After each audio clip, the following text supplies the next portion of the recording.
we might not have contested, I am reiterating my words again, we might not have contested the elections only this time, but our party is very much existent in Telangana, we are living in Telangana, we have a party base in Telangana, we have a party structure in Telangana. Right, okay. ఇప్పుడు మరి పవన్ కళ్యాణ్ గారితో నడుస్తుందా పొత్తు అనేది ఇంకా కొన్నాళ్ల పాటు, లేకపోతే ఇద్దరు కలిసే కంటెస్ట్ చేస్తారా, లేకపోతే ఎన్నికల్లో ఎలా ఉంటుంది నాకు తెలిసి ఇంకొక 2-3 రోజులు మీరు ఆగారనుకోండి, ఉమ్మడి మేనిఫెస్టోతో పాటుగా ఉమ్మడిగా మా అభ్యర్థుల లిస్ట్ కూడా మీకు వచ్చేస్తుంది. కొంచెం అంటే ఒక 2-3 రోజులు ఓపిక పట్టండి సార్. అంటే దాదాపుగా 175 నియోజకవర్గాల్లో 40% ఆఫ్ సీట్స్ వాళ్ళకి వెళ్తాయా, లేకపోతే ఎట్లా ఉంటుంది? అంటే తినబోతు రుచి ఎందుకండి, ఒకసారి మీకు ఏదో ఒక మాట అనుకుంటారుగా, ఎందుకండి ఒక మాట అనుకుంటారుగా. ఇప్పుడు ఆ మాట అనుకోవడానికి మీరు చంద్రబాబు నాయుడు గారిని ఇంటర్వ్యూ చేయట్లేదు. చంద్రబాబు నాయుడు గారు మీకు తెలుస్తుంది కదా. డెఫినెట్ గా నేను అదే చెప్తున్నాను. See talks are going on, a finalization of candidates is almost on. So నేను అందుకే నాకు తెలిసిన విషయమే మీకు చెప్తున్నా. ఒక 2-3 రోజుల్లో ఓ లిస్ట్ వస్తుంది ఉమ్మడి మేనిఫెస్టోతో సహా. బయట వస్తున్నాయి ఇప్పటికే ఆల్రెడీ 45 సీట్లలో ఏంటి పవన్ కళ్యాణ్ గారు పోటీ చేస్తారు, వాళ్ళ పార్టీ జనసేన పోటీ చేస్తుంది. సార్ అంటిల్ అండ్ అన్లెస్ నేను స్టార్టింగ్ లో కూడా ఒక విషయం చెప్పాను కిషోర్ గారు మీకు, until and unless party official గా డిక్లేర్ చేయనంత వరకు కూడా ఏది కూడా ఏ గ్రౌండ్స్ మీద వెళ్తుంది, ఎన్నాళ్ళ పాటు, ఎట్లా ఏంటనే ఉన్నాను. ఇప్పుడు ఏమన్నా డిసైడ్ చేసుకున్నారా? అట్లా ఎన్నాళ్ళ పాటు ఏముందండి, మేము వచ్చింది ఇప్పుడు అక్కడ ఒక్కొక్క వింత పరిస్థితులు ఉన్నాయి ఆంధ్రప్రదేశ్ లో. అదే ఇప్పుడు ముద్రగడ గారు డైరెక్ట్ టీడీపీలోకి వద్దామని అనుకుంటే ఉన్నట్టుండి జనసేన లాక్కుందని అంటున్నారు. ఇలాంటి మీరు ఎవరో ఏదో మాట్లాడుకుంటారు ఎక్కడ తీసుకొని జోస్ని అడిగితే నేనేం సమాధానం చెప్తాను? అలా కాదు కదా, వైఎస్ఆర్సీపీలోకి వస్తారని అన్నారు, ఆ తర్వాత జనసేన వాళ్ళు అన్నారు లేదు మా పార్టీలోకి వస్తుంది అన్నారు. సార్ ముద్రగడ గారు పిలిచి ఏమ్మా నేను అసలు టీడీపీలోకి వెళ్దాం అనుకున్నాను, నేను వెళ్ళలేక ఇప్పుడు జనసేనలోకి వెళ్తున్నాను, ముద్రగడ గారు ఏమన్నా చెప్పారా? ఎవరు చెప్పక్కర్లా, ఆయనే చెప్పాలా. ఆయన జనసేనలోకి వెళ్తాడని చెప్పి ఆయనే చెప్పాడు. ఇప్పుడు లేదు కదా, అది నేననేది అది. నేను దాన్ని అడుగుతున్నాను. లేకుండా ఏమీ లేకుండా వచ్చి నన్ను అడిగితే నేను ఏం సమాధానం చెప్తాను sir? It has to come from whoever is the person concern. Either ఆ కన్సర్న్ పర్సన్ నుంచన్నా రావాలి, లేదా నా పార్టీ నుంచన్నా రావాలి, లేదా జనసేన నుంచి రావాలి. టీడీపీలో జాయిన్ అవ్వట్లా ఆయన చెప్పారా మీకు, లేదా మేము చెప్పామా? మాకు తెలీదు. అయిపోయింది కదా, నాకు తెలియదని చెప్పాలి కదా. నేను ఇంకా టాపిక్ వదిలేసేయండి, అయిపోయింది. సో హూఎవర్ ఇప్పుడు ఆయన ఎవరో జాయిన్ అవుతారు, ఎవరైనా సరే. ఇది ముద్రగడ గారు ఒక్క విషయమే కాదండి, మొన్న చాలా I have been following the social media. ఎలా ఉందంటే ప్రతిదీ దాన్ని ఒక రాద్ధాంతం లాగా చేస్తారు. రాద్ధాంతం ఏం లేదు, నేను అందుకనే అడిగా, మీకు క్లియర్ కట్ గా అడిగా, జాయిన్ అవుతున్నారా? లేదు. తెలీదు కాదు, తెలియదు నాకు. ఓకే, వదిలేసారు. తెలియదని చెప్తాం. ఆయన ఏ పార్టీలోకి వెళ్తే ఎవరికి కావాలి అది? I don't know. అదే కదా. See, ఇప్పుడు ఆ మాట నేను అనలేదు.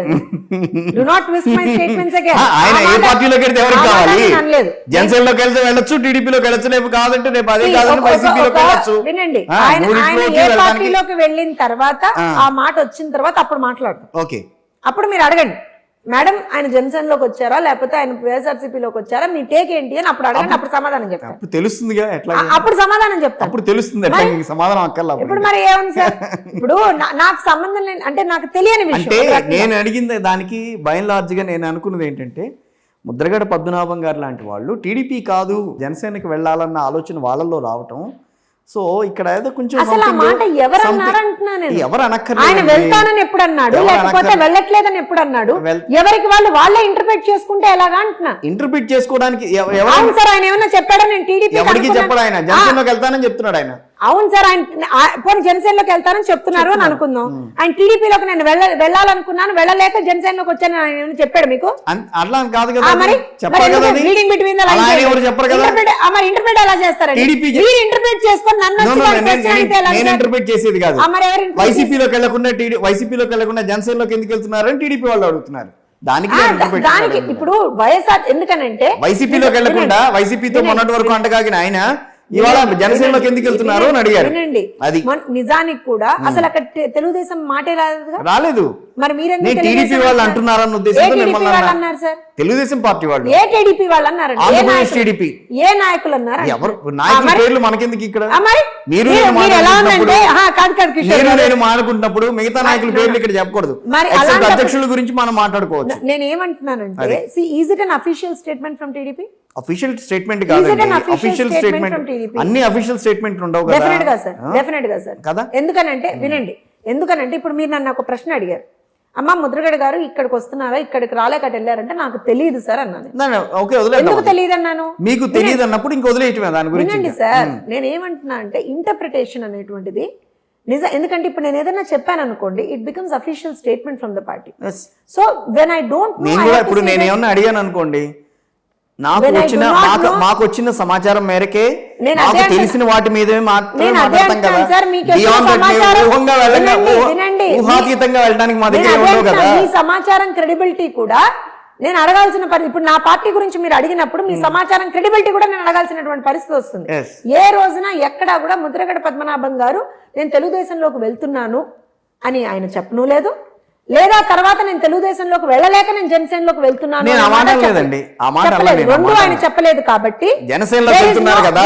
వినండి వినండి సార్, దేర్ ఇస్ నో ఏమంటారు అంటే point of discussion saying that ఆయన ఇక్కడికి రాలేక అటు వెళ్ళారా అనేటువంటి పాయింట్ ఆఫ్ డిస్కషనే అది లేదు. నేను అనేది. ఆ పాయింట్ ఆఫ్ డిస్కషనే లేదు లేదు. లేదు అసలు ఆ పాయింట్ ఆఫ్ డిస్కషనే లేదు. ఎందుకంటే ఎక్కువగా ఆయన టీడీపీతో ఇప్పుడు ఆయన నిజంగా కూడా ఆ మాట ముద్రగడ గారు చెప్పుంటుంటే మనం దాని గురించి మాట్లాడాలి. తెలుగుదేశం పార్టీతో ఆయన కలిసే ఉన్నారు చాలా రోజుల పాటు. నేను ఏమంటున్నానంటే సార్, ఒకవేళ ఆయన ఆ మాట చెప్తే దానికి ఏమైనా క్రెడిబిలిటీ ఉంటుంది కిషోర్ గారు. ఆయన ఆ మాట చెప్పనప్పుడు ఇట్ క్యారీస్ నో క్రెడిబిలిటీ అంటాను నేను. ఓకే, దయచేసి మనం ఆ విషయాన్ని కొంచెం అర్థం చేసుకుందాం. సరే అయితే. ఎస్, సో పవన్ కళ్యాణ్ గారితో మీ బంధం అయితే ఎలక్షన్స్కి వెళ్ళే వరకు ఉంటుంది. అసలు ఆ మాట నేను అనలేదే. ఉంటుంది అని అంటున్నా నేను. ఖచ్చితంగా because we have come for an alliance. మేము ఇంకా గట్టిగా ఏం చెప్తున్నాం, తెలుగుదేశం జనసేన ప్రభుత్వం ఫామ్ అవ్వబోతుందని చెప్తున్నాం. బీజేపీతో కలుస్తారా? ఎందుకు కలుస్తాం? లేదా ఏముండదా వాళ్ళతో? ఇప్పటివరకు అయితే మాట్లాడలేదే. ఒకవేళ కలిసేది ఉంటే ఫస్ట్ మీకే ఫోన్ చేసి ఒకవేళ కిషోర్ గారు- జనసేన బీజేపీ కిషోర్ కలిసి గారు వెళ్తే వినండి, అక్కర్లేదండి, నాకే సార్. అక్కర్లే కానీ ఆ కిషోర్ గారు జనసేన చెప్తాను బీజేపీ నేను. కలిసి పెడితే పరిస్థితి సార్ చాలా క్లియర్ గా పవన్ కళ్యాణ్ గారు ఇప్పటికి కొన్ని 1000 సార్లు చెప్పున్నారు. ఆయన ఏం చెప్పారు? ఇప్పుడు జనసేన అధినేత పవన్ కళ్యాణ్ గారే కదా, ఆయనే చెప్పున్నారు కదా, మేము ఆంధ్రప్రదేశ్లో ఎలక్షన్స్లో టీడీపీ తోటి కలిసి వెళ్తున్నాం అనేటువంటి మాట ఆయనే చెప్పున్నారు. చాలా టీడీపీ సందర్భాల్లో తెలుగుదేశం వైఎస్ఆర్ కాంగ్రెస్ పార్టీ వ్యతిరేక ఓటు చీలనివ్వము అని చెప్తున్నారు. నేను కాదనట్లా. ఆయన స్ట్రాటజీ నేను and he is very clear when he says it is going to be TDP Janasena government. It's very clear. 2.5 ఏళ్ళు ఇట్లా ఆలోచన. అలాంటిది ఏదైనా మొత్తం ఆ టాక్స్ అన్నీ అయిన తర్వాత డీటెయిల్డ్ ఒక ఇంటర్వ్యూ చేద్దాం సార్. మేము ఇప్పుడు ఉన్నటువంటి పరిస్థితుల్లో నీకు అధికారమా నాకు అధికారమా ఇవన్నీ కాదు. ఫస్ట్ ఆఫ్ ఆల్ అసలు what is the situation of the state, how do we rectify the situation of the state, అసలు మళ్ళీ అసలు ప్రజాస్వామ్యాన్ని కాపాడడం, ఇవన్నీ మనం ఫస్ట్ ఆఫ్ ఆల్ చూసుకోవాల్సినటువంటి పరిస్థితి ఉంది ఆంధ్రప్రదేశ్ రాష్ట్రంలో. ఇవన్నీ తీసి పక్కన పెట్టేసి 2.5 ఏళ్ళు మీక 2.5 ఏళ్ళు మాక అంతే కదా. వినండి, అది పవన్ కళ్యాణ్ గారు వినండి సార్, పవన్ కళ్యాణ్ గారు కావచ్చు, చంద్రబాబు నాయుడు గారు కావచ్చు, ఎవరు అసలు ఈ విషయాన్ని ఆలోచించట్లేదు. ఎందుకు ఆలోచించారండి? మధ్యలో ఉన్న జనసేన సంబంధించిన కార్యకర్తలే మాట్లాడతారు, ఎవరు తీసుకుంటారో అధికారం అని అడిగారు. దాని గురించి చర్చలు జరగలేదా? మీరు కాదనంటారా ఆ విషయం మీద? దాని గురించి చర్చ జరగలేదా? వినండి, టీడీపీ మనం కష్టపడి టీడీపీకి ఇవ్వటం ఏంటని వాళ్ళు మాట్లాడారు. డెఫినెట్ గా అంతే కదా. నేను దాని గురించి బేస్ చేసుకున్నానా? నేను ఒక డిస్కషన్ వచ్చినప్పుడు అల్టిమేట్ గా ఎవరు మాట్లాడాలి? చంద్రబాబు నాయుడు గారు మాట్లాడాలి, పవన్ కళ్యాణ్ గారు మాట్లాడాలి. వాళ్ళు అల్టిమేట్ గా yes this is the model, this is what it is అని వాళ్ళు చెప్పేంత వరకు కూడా మీతో చర్చిస్తారు అన్నారు కదా. అన్ని కూడా ఏమి నా మాట చెప్పాను కదా. ఇప్పుడు these are not on the cards at all అని నేను ఎందుకు చెప్పాను మీకు? ఫస్ట్ అసలు కార్డ్స్ మీద ఏమున్నాయి? ఫస్ట్ ఇప్పుడు అక్కడ ఉన్నటువంటి ఒక దుర్మార్గమైనటువంటి పరిస్థితి ఏదైతే ఉందో దాన్ని మనం ఫస్ట్ బాగుపరచుకోవాలి. అది ఫస్ట్ ఎజెండాగా ఉందండి. ప్రజాస్వామ్యాన్ని పరిరక్షించుకోవాలి. 175 నియోజకవర్గాల్లో